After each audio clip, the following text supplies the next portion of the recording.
नमस्कार। आज हमारे पास कुछ नोट्स हैं वैश्विक ऊर्जा संक्रमण सूचकांक पर, ETI जिसे कहते हैं। जी, एनर्जी ट्रांजिशन इंडेक्स। हाँ, वही। इसे वर्ल्ड इकोनॉमिक फोरम मतलब WEF जारी करता है। तो सोचा कि आज जरा इन नोट्स को खंगालते हैं। बिल्कुल, देखते हैं कि ये क्या मापता है, कौन अच्छा कर रहा है इसमें। और हाँ, सबसे जरूरी, भारत कहाँ खड़ा है, यही समझने की कोशिश करेंगे। सही। और ये जरूरी भी है क्योंकि ऊर्जा तो आजकल हर चीज से जुड़ी है। अर्थव्यवस्था, हमारी रोज की जिंदगी, सब कुछ। सही कहा। तो इन नोट्स में जो पहली बात नजर आती है वो है भारत की रैंकिंग। 2025 की जो लिस्ट है उसमें 118 देश हैं और भारत का नंबर है 71वां। 71वां। लेकिन दिलचस्प बात यह है कि पिछले साल यानी 2024 में भारत 63वें नंबर पर था। अच्छा, 63वें पर। तो मतलब गिरावट आई है 8 पायदान की। हाँ, 8 पायदान नीचे। ये थोड़ा चौंकाने वाला है ना। इस गिरावट का मतलब क्या हो सकता है? हाँ, ये गिरावट गौर करने लायक तो है। अब देखिए, इन नोट्स में इसके पीछे के खास कारण तो नहीं दिए गए हैं, नहीं दिए, पर ये हमें ETI को समझने का अच्छा मौका जरूर देता है कि आखिर देखता क्या है।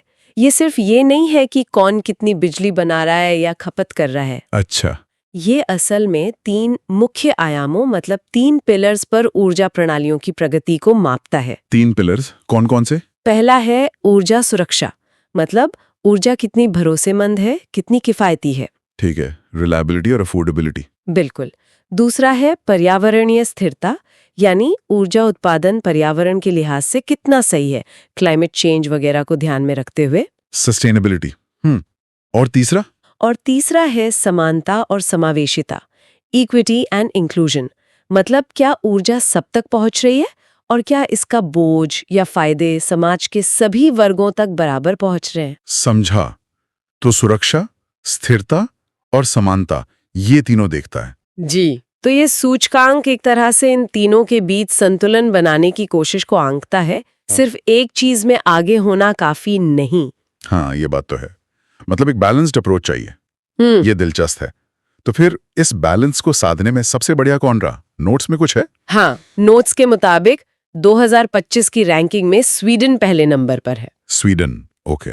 और फिनलैंड दूसरे पर। अक्सर ये स्कैंडिनेवियाई देश ऐसे मामलों में अच्छा करते हैं। हाँ, वो तो है। और दूसरी तरफ अगर हम लिस्ट में सबसे नीचे देखें तो 118वें यानी आखिरी पायदान पर कांगो है। कांगो। तो ये रैंकिंग दिखाती है कि कितनी भिन्नता है देशों के बीच। बिल्कुल, अलग अलग देशों की चुनौतियां कितनी अलग हैं ऊर्जा को लेकर। हाँ, जाहिर है स्वीडन और कांगो की जरूरतें, उनके संसाधन, सब कुछ बहुत अलग होगा। लेकिन स्वीडन और फिनलैंड का टॉपर होना ये जरूर दिखाता है कि ये मुमकिन है। मतलब सुरक्षा, स्थिरता और समानता, तीनों में एक साथ अच्छा करना। सही कहा, ये मुमकिन है पर आसान नहीं होता। कई बार क्या होता है कि जो ऊर्जा सस्ती है वो शायद पर्यावरण के लिए उतनी अच्छी ना हो। हाँ, कोयले का उदाहरण ले लें। बिल्कुल।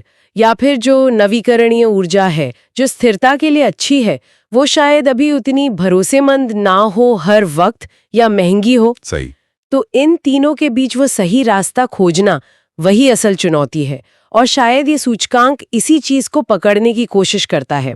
भारत की रैंकिंग में जो गिरावट आई है, हो सकता है वो इन्हीं में से किसी एक या ज्यादा पहलुओं में किसी बदलाव का नतीजा हो। या फिर इन तीनों के बीच जो संतुलन है उसमें कुछ बदलाव आया हो। हाँ, बिल्कुल, उस बदलते संतुलन का असर हो सकता है। ठीक है, तो चलिए जो मुख्य बातें आज हमने इन नोट से निकाली उन्हें एक बार दोहरा लेते हैं। पहली बात तो यह कि वैश्विक ऊर्जा संक्रमण सूचकांक यानी ETI विश्व आर्थिक मंच जारी करता है।